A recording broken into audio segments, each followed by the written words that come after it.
NWFP تھا, اس کے institution بالکل بھی نیشنلائز نہیں کیے گئے. اوکے. یہ 1972 میں جس وقت مارشل لا ریگولیشن 118 آیا تو اس کے تحت پنجاب اور سندھ کے تمام انسٹیٹیوشنز جو پرائیویٹلی مینجڈ ہو رہے تھے ان کو گورنمنٹ نے نیشنلائز کر لیا. پیپلز پارٹی کی جب گورنمنٹ تھی. جی ایگزیکٹلی. لیکن خیبر پختونخوا اور بلوچستان اس کا کوئی بھی انسٹیٹیوٹ نیشنلائز نہیں ہوا. ناظرین جب بورڈ بنا اس میں 12 افراد آئے, وہ جا کر چیلنج ہو رہا ہے 2016 میں, کیونکہ وہاں پہ ایک ججمنٹ آ گئی کہ جو گورنر صاحب ہیں وہ خود سے نوٹیفائی نہیں کر سکتے جب تک پریزیڈنٹ صاحب کا یہ نہ ہو, اس پہ استقرار نہ ہو, ان کا فیصلہ نہ آئے. چرچ کے بورڈ کو ایک سائڈ پہ کر کے اور اس کی جگہ گورنمنٹ نے, گورنر صاحب نے اپنے ایک نوٹیفیکیشن کے ذریعے, جس کو 2016 کے ہائی کورٹ کے ڈیسیجن نے کہا تھا کہ 1974 کے بورڈ کی لیگل بیکنگ نہیں ہے. 2016 کا ہائی کورٹ کا ڈیسیجن ہے, اس میں یہ کہا گیا کہ جو بورڈ آف گورنر 1974 میں جس نوٹیفیکیشن کے تحت بنا ہے وہ نوٹیفیکیشن کسی لیگل بیکنگ کے بغیر جاری کیا گیا تھا. کانسٹیٹیوشن میں یہ بات ہے کہ جب بھی گورنر کوئی نوٹیفیکیشن کریں گے یا کوئی ایگزیکٹو آرڈر کریں گے تو ان کو پریزیڈنٹ آف پاکستان سے یا چیف منسٹر سے یا کیبنٹ سے ڈائریکشن لینا ضروری ہے. تو جب یہ نوٹیفیکیشن نکلا اس کے بعد یہ عدالت نے بھی کہہ دیا کہ یہ انلیگل ہے. 2016 کا فیصلہ آ گیا کہ یہ ایک بورڈ انلیگل ہے جو ایڈورڈز کالج کا ہے, جو 74 میں بنایا جو 74 میں بنایا تھا, انلیگل ہے. ہائی کورٹ نے اس نوٹیفیکیشن کو ڈکلیئر کیا کہ وہ بغیر کسی لیگل بیکنگ کے ہے. یعنی کہ جو 1974 والا تھا جی نوٹیفیکیشن وہ 16 میں آ کے اس کو کہہ دیا کہ انلیگل ہے. انلیگل ہے. اوکے. اور اس کے بعد چرچ آف پاکستان نے اپنا ایک بورڈ تشکیل دیا. جی ناظرین, وہ جو میں نے آپ کو پڑھ کے سنایا 12 رکنی جو بورڈ بنایا گیا تھا ایڈورڈز کالج کا 1974 میں, ایک ریٹ پٹیشن دائر کی گئی, اس کا نمبر تھا 105P/2015. اس پہ آپ کو میں پڑھ کے سنانا چاہتا ہوں کہ جس میں کورٹ نے یہ ڈیسیجن لیا کہ 1974 میں اگر گورنر صاحب نے اپنے نوٹیفیکیشن سے یہ بورڈ بنایا تھا تو وہ انلیگل ہے, کیونکہ ان کو قانونی شکیں استعمال کرتے ہوئے یا تو چیف منسٹر صاحب کی پرمیشن سے بنانا تھا اور ادروائز کیبنٹ اور پریزیڈنٹ صاحب کی پرمیشن سے. انہوں نے اس بورڈ کو انلیگل قرار دے دیا 2015 میں. یہ میں آپ کو پڑھ کے سنانا چاہتا ہوں ناظرین. یہاں لکھتے ہیں آنریبل جسٹس صاحب کہ Edwards college Peshawar does not fall with in the ambit of person as provided under article 1991 اس کا جو شک ہے اے اور پھر 2 ہے and 1B is under undisputed that the Edwards College Peshawar is neither creation of any statute or regulated by any rule of regulation framed by the federal or provincial government or any local authority. In historical context, the Edwards College Peshawar initially was a missionary school, namely Edwards High School, founded by Church Mission Society in 1953, which was later upgraded to the status of college in 1900. Since then, it was functioning as private institute. In 1971, when all the private institutes were nationalized, it was also proposed for nationalization but was resisted. So its independent status as private institute was acknowledged and maintained. However, wide notification number SOEI 19-6/73 dated January 1974, the governor, the then NWFP, now KPK, established Board of Governors of Edwards College Peshawar, and all the administrative powers for this college was vested in the Board of Governors of the province was to be the chair of the board and Minister for Education as vice chairman. Bishop Peshawar was also vice chairman, vice chancellor of Peshawar University, commissioner Peshawar Division, secretary finance, government of KPK, secretary health, KPK, director of education, KPK Peshawar, were nominated, while one each member from the staff, senior old boys, one nominated by bishop. The principal of the college was member and also to act as secretary of the board.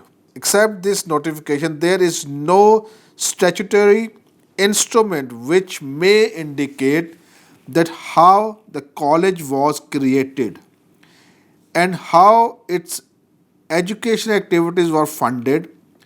It is also a mystery that in absence of the statutory power, under what authority of law the then governor of KPK issued notification for constitution of Board of Governors. The only legislative authority vested in the governor is under Article 128 of the Constitution, which authorizes him to take and promulgate an ordinance in the circumstances stipulated therein. Whereas all the executive actions are to be taken by the provincial government in the name of governor. More so, the governor is the perform function pursuant to Article 105 on advice of the cabinet or chief minister, or he is discharge function on direction of president as his agent by virtue of Article 145 of Constitution. Admittedly, no evidence by the cabinet of chief minister was given, nor president had authorized him in that respect.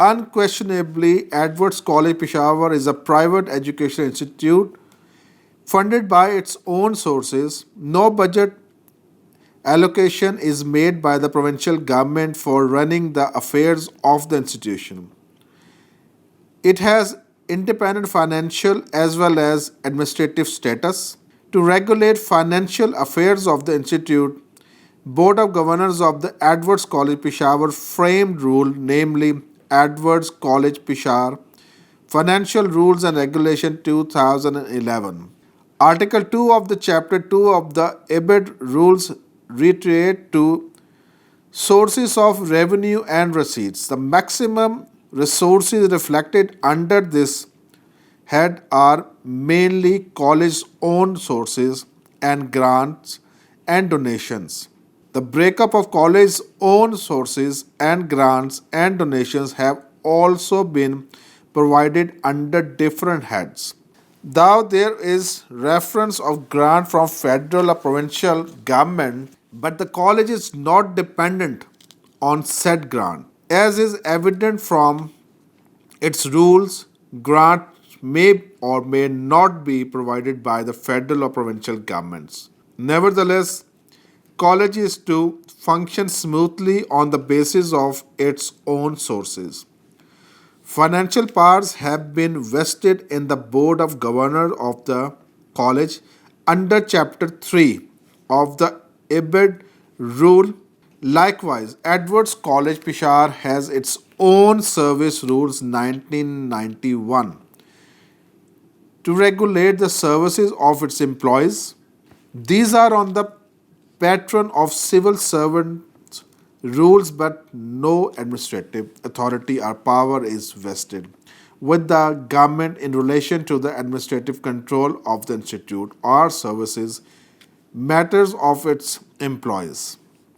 Above all, it is registered as owned and sponsored by Church of Pakistan by the Higher Education Regulatory Authority under Section 8 of the Government of Khyber Pakhtunkhwa, Registration and Functioning of Private Education Institution, Ordinance 2001, which is clear manifestation of its private status. تو ناظرین اس جو judgements ہے اس سے دو چیزیں وضاحت ہو گئی ان کی کہ جو کہہ رہی تھی گورنمنٹ کہ یہ 1972 میں نیشنلائز ہوا تھا college along with other education institutions.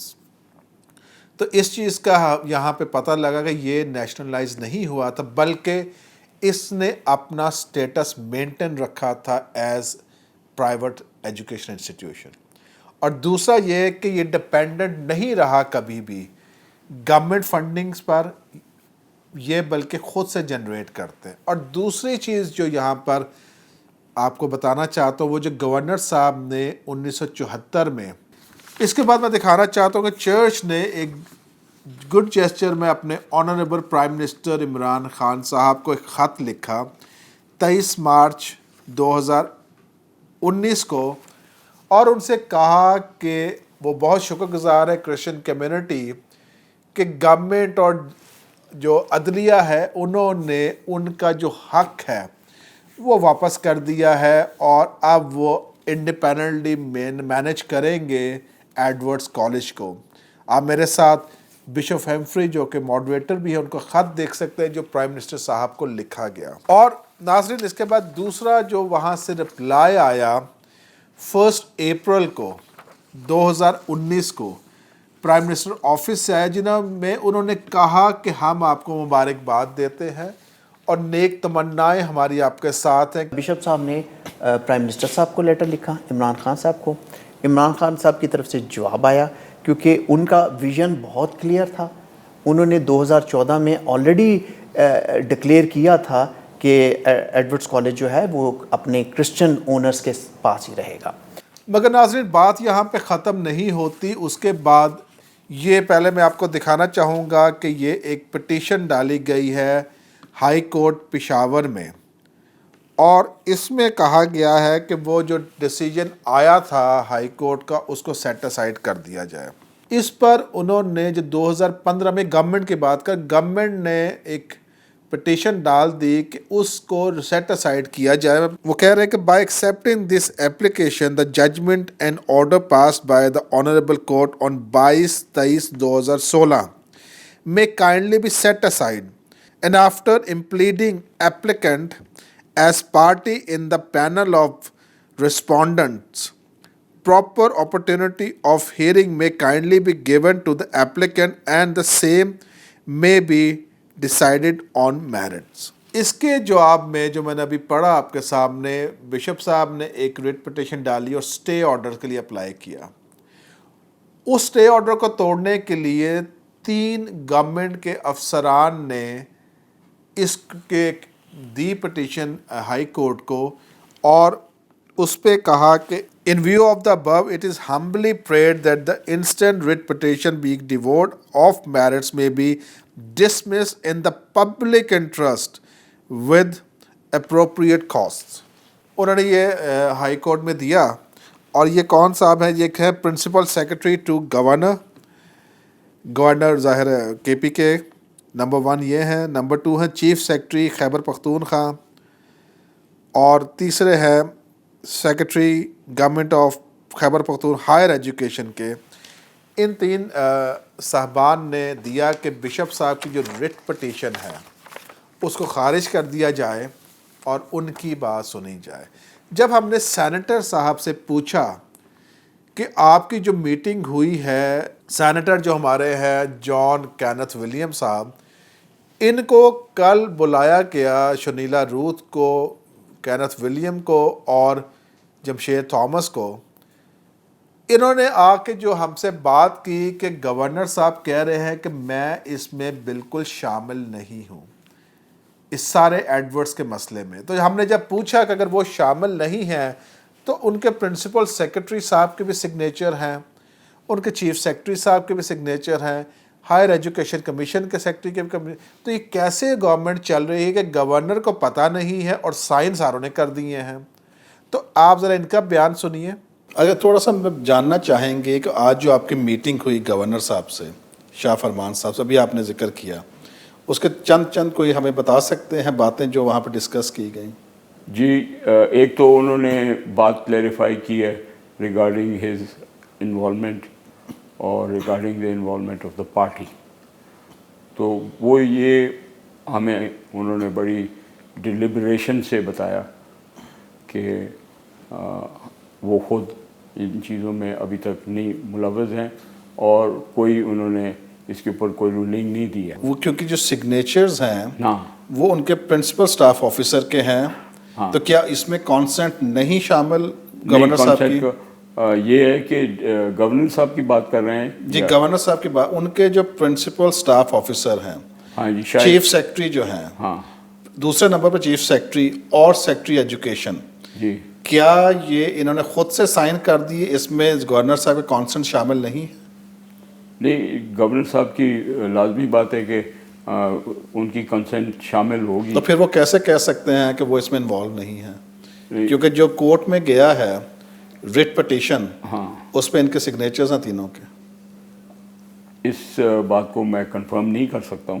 یہ کنفرم میں بتا رہا ہوں آپ کو خبر. ہاں, جب کامنٹس جو جمع کروائے گئے اس میں پرنسپل سیکرٹری ٹو گورنر ان کے سگنیچرز تھے, چیف سیکرٹری خیبر پختونخوا کے سگنیچرز تھے, اور سیکرٹری ہائر ایجوکیشن ڈپارٹمنٹ کے سگنیچرز تھے. اچھا, یہاں پہ تھوڑی بلکہ بہت زیادہ انٹرفیئرنس ہمیں آنا شروع ہوئی گورنمنٹ آف خیبر پختونخوا کی طرف سے, گورنر ہاؤس کی طرف سے. اس چیز کو ذہن میں رکھتے ہوئے, بلکہ سو مچ سو کہ گورنر ہاؤس کی طرف سے ایک لیٹر آیا جس میں انہوں نے اپنے بورڈ آف گورنرز کی ڈیٹ کا اناؤنس کر دیا. آپ نے دیکھا ناظرین کتنے لا علم قسم کے ہمارے سینیٹر صاحب ہیں جن کو یہ بھی نہیں پتا کہ ایڈورڈز کالج جو ان کے بالکل ناک کے نیچے ہے, پشاور کے خود رہنے, ان کو یہ نہیں پتا کہ اس پہ اندر ہو کیا رہا ہے, گورنمنٹ کر کیا رہی ہے, بیان کیا دیا جا رہا ہے. اس کے ساتھ آپ کو میں دکھانا چاہتا ہوں کہ آپ دیکھیں کہ جو اخبار میں خبر چھپی ان کی میٹنگ کی, وہ خبر کی ہیڈنگ دیکھیں اور جو میٹنگ میں بات ہوئی ناظرین وہ آپ دیکھیے. ایک تو انہوں نے بات کلیریفائی کی ہے ریگارڈنگ ہز انوالومنٹ اور regarding the involvement of the party. تو وہ یہ ہمیں انہوں نے بڑی ڈیلیبریشن سے بتایا کہ وہ خود ان چیزوں میں ابھی تک نہیں ملوث ہیں اور کوئی انہوں نے اس کے اوپر کوئی رولنگ نہیں دی ہے. تو آج آپ کی میٹنگ میں کون کون شامل تھے مائنورٹیز کی طرف سے؟ سارے مائنورٹی تھے. کون کون سے؟ ایک شنیلا روت تھی اور ایک جمشید ٹامس تھا, M N A and myself. We were just 3 of us and the governor, so we were 4. اچھا, تو یہ پہلے سے میٹنگ طے تھی آپ لوگوں کی, آج کے لیے ایک ارجنٹ میٹنگ کال کی گئی ہے؟ یہ ارجنٹ میٹنگ تھی. کب آپ کو پتہ لگا کہ میٹنگ ہے؟ یہ کل پتہ لگا تھا, تو پھر میں آج کل رات کو آپ کو رات کو میں آیا ہوں, اور آج کی کوئی اور میٹنگ تھی ہماری, تو وہ میں نے اٹینڈ نہیں کی, یہاں آ گیا. اور اس کی وضاحت کینتھ ولیم صاحب خود بھی کر رہے ہیں کہ جو میٹنگ ہوئی ہے وہ ایڈورڈ کالج کے اوپر ہوئی ہے, اور خبر جو چھپ رہی ہے وہ چھپ رہی ہے کشمیر کی سولیڈیرٹی کی. تو یہاں پر ہمیں تضاد نظر آتا ہے چیزوں میں ناظرین. اب ناظرین آنریبل ہائی کورٹ کا ڈیسیجن آ گیا, اس پہ ظاہر ہے مطلب ہماری عدالتیں ہیں, ہمیں عزت کرتے ہیں, اور جو ڈیسیجن آتے ہیں ہمیں اس کو ماننا پڑتا ہے. اور جو ابھی ڈیسیجن آیا ہے ہمارے ہائی کورٹ سے, آنریبل کورٹ سے, وہ یہ ہے کہ انہوں نے جو گورنمنٹ کی جو ریٹ پٹیشن تھی جس پہ انہوں نے کہا تھا کہ بشپ صاحب کی جو سٹے آرڈرز ہیں اس کے اوپر اس کو ہٹا دیا جائے, اور یہ ہٹا کے جو ہائی کورٹ ہے انہوں نے گورنمنٹ کے حق میں فیصلہ دے دیا. مگر اب یہ چرچ نے دیکھنا ہے کہ کس طرح سے انہوں نے اس کو آگے جا کر ڈیفینڈ کرنا. ہمارا کام یہ ہوتا ہے ناظرین, ہم آپ کو حقائق سے آگاہ کریں, ہم آپ کو بتائیں کہ کیا ہو رہا ہے, کیسے شروع ہوا. اب کورٹ کا معاملہ ہے, اس میں ہم دیکھیں گے کہ چرچ جو ہے وہ سپریم کورٹ میں اپیل کرتا ہے یا پھر اس میں ریویو میں جاتے ہیں. یہ لیگل میٹرز ہے, لیگل لوگوں کو سمجھنا چاہیے. میں صرف آپ کے سامنے شیئر کرنا چاہتا ہوں ابھی جو ڈیسیجن آیا ہائی کورٹ کا, اور جس کو ہم نے مانا, ہمارے سارے چرچز نے مانا. اب بشپ صاحب سے ہم نے بات کی, ہم نے پرنسپل صاحب سے بات کی کہ ان کی کیا آگے اسٹریٹجی ہوگی, کس طرح سے وہ دیکھیں گے کہ کہاں تک وہ قانون کا راستہ اختیار کرتے ہیں. تو بھائی ہم آپ کے ساتھ شیئر کرنا چاہتے ہیں دونوں کے ریمارکس. ڈیفینیٹلی جو diocese of Peshawar church of Pakistan ہے اس کے پاس یہ ریمیڈی موجود ہے کہ وہ اپیل میں جا سکتے ہیں, اور اپیل میں جانے کے لیے ایپیکس کورٹ, جسے ہم سپریم کورٹ کہتے ہیں, وہی ایک مین فورم ہے. اور مجھے امید ہے کہ جو ڈائسس آف پشاور ہے وہ اس کیس کو لے کے ہائر کورٹ میں جائے گی اور اپنا وہاں پہ پریزنٹ کرے گی. اینڈ آئی ایم شیور جو قانونی طور پہ بہتر ہوگا ہائر کورٹ اس کے اوپر فیصلہ دے گی. ڈیفینیٹلی. اور ناظرین, میں آپ سے یہ شیئر کرنا چاہتا ہوں کہ اگر ہم کہیں کہ وہاں کے جو پرنسپل ہیں وہ نااہل ہیں, اگر ہم سمجھیں کہ جو پرنسپل ہیں وہ انکمپیٹنٹ ہیں, ان سے وہ ادارہ نہیں چل رہا, شاید اس وجہ سے گورنمنٹ نے یہ چاہا کہ وہ اپنی تحویل میں لے لے. مگر جب ہم نے جا کے حقائق جاننے کی کوشش کی ناظرین, تو ہم دیکھ کے حیران رہ گئے کہ وہاں پر سپریم کورٹ نے ایک انسپیکشن بھیجا اور پورے کے پی میں چیک کرایا گیا اور پشاور میں چیک کرایا گیا, اور اگر کوئی بیسٹ انسٹیٹیوٹ تھا جو سپریم کورٹ نے کہا کہ بیسٹ مینجڈ انسٹیٹیوٹ ہے, وہ ایڈورڈز کالج تھا ناظرین. اس کا مطلب ہے کہ سپریم کورٹ نے بھی اس کی مینجمنٹ کو انڈورس کیا. سپریم کورٹ نے بھی جو ہماری عدالت اعلیٰ ہے اس نے انڈورس کیا کہ جو نظام چل رہا ہے, جو ٹرانسپیرنسی ہے وہاں پہ, جو مینجمنٹ ہے وہ ایکسیلنٹ ہے باقی سارے اداروں سے. تو میں سمجھتا ہوں یہ سارے جو سوال اٹھتے تھے انکمپیٹنسی کے اوپر کہ یہ مینج نہیں کر پاتے, تو وہ یہاں پر خود سے ہی دم توڑ گئے. میری پرفارمنس کا سب سے پہلا جو گیجٹ جو گیج کر سکتے آپ وہ ہے کہ پچھلے سال سپریم کورٹ آف پاکستان نے اپنی انسپیکشن ٹیم بھجوائی ایڈورڈز کالج میں, اور یہ انسپیکشن ٹیم اس چیز کو دیکھنے آئی 24 جو خیبر پختونخوا کے جو پرائیویٹ اینڈ گورنمنٹ کے کالجز ہیں ان میں یہ معیار دیکھنے آئی کہ ان کے اندر جو پڑھانے کا معیار ہے یا فیکلٹی کا معیار ہے یا انفراسٹرکچر کا معیار ہے وہ کس لیول کا ہے.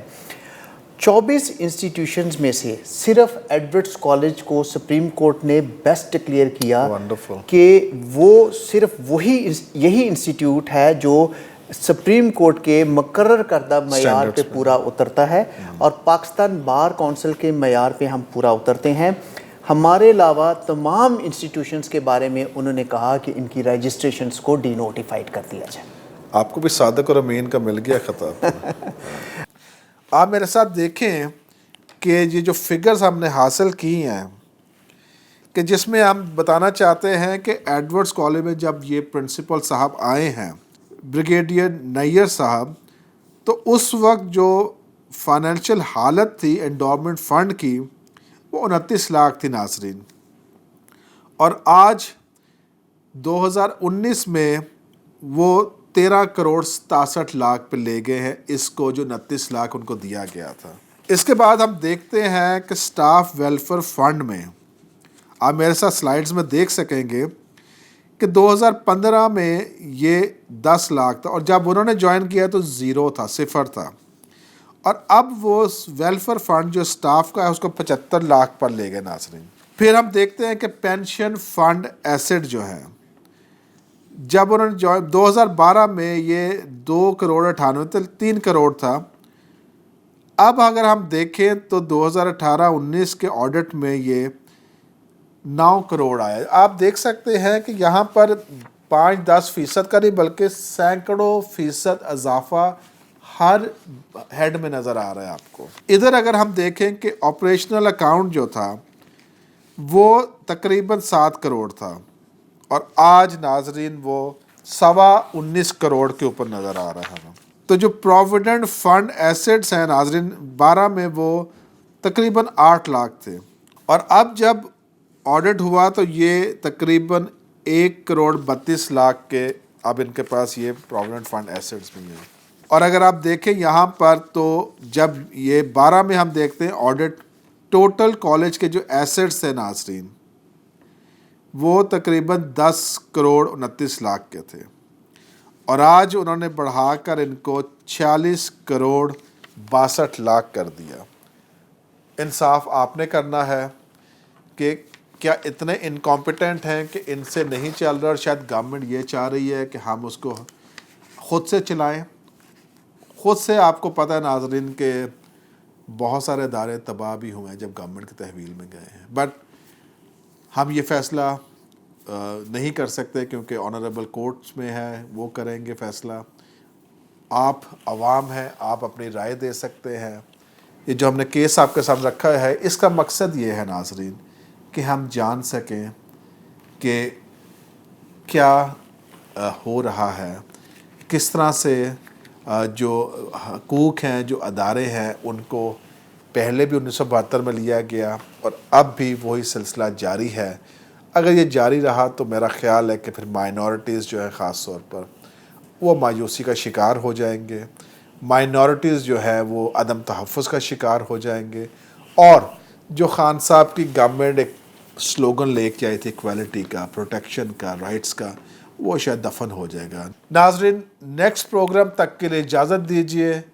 پاکستان زندہ باد.